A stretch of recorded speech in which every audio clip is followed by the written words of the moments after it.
মেহেরপুরের সড়ক মহাসড়কে নসিমন, করিমন অটোরিকশা সহ 3 চাকার যানবাহন চলাচল নিষিদ্ধ হলেও জেলায় বীর দর্পে চলছে এসব অবৈধ যানবাহন।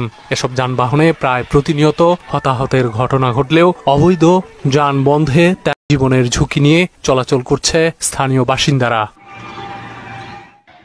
নসিমন, আলগামন, লাটাহাম্বা ও ইজি বাইক সহ বিভিন্ন অবৈধ যানের ব্রেকিং ব্যবস্থা যেমন দুর্বল, তেমনি গঠনও সড়ক মহাসড়কে চলার উপযোগী নয়। এছাড়া এসব বাহনের চালকদের ড্রাইভিং লাইসেন্সও নেই। মেহেরপুর জেলার যেসব গুরুত্বপূর্ণ জায়গাগুলো আছে সেখানে যদি পুলিশ বক্স দেওয়া হয় কিংবা ট্রাফিকিং সিস্টেমটা আরো ডেভেলপ করা হয় তাহলে মানুষ এই অ্যাক্সিডেন্ট হাত থেকে মুক্তি পেতে পারে।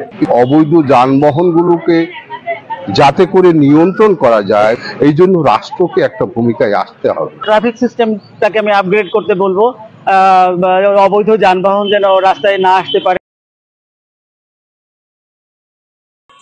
এই জন্য জেলা পুলিশ, বাংলাদেশ সেনাবাহিনী এবং জেলা প্রশাসন আমরা অভিযান অব্যাহত রেখেছি।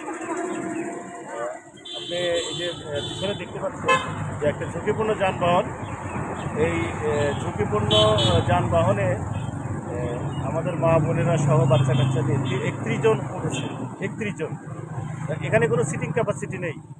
তারা যে এই গাড়িতে জার্নির উদ্দেশ্যে উঠেছে তাদের সিটিং ক্যাপাসিটি নেই, বসার জায়গা নেই, গাদাগাদি করে বসছে। যে কোনো সময় এই ঝুঁকিপূর্ণ যানবাহনের মাধ্যমে কিন্তু সড়ক দুর্ঘটনা করতে পারে। তো আমরা সবাইকে অনুরোধ করব যে আমরা ঝুঁকিপূর্ণ, ত্রুটিপূর্ণ, ফিটনেসবিহীন গাড়িতে যাত্রী হিসাবে আপনারা থেকে বিরত থাকবেন।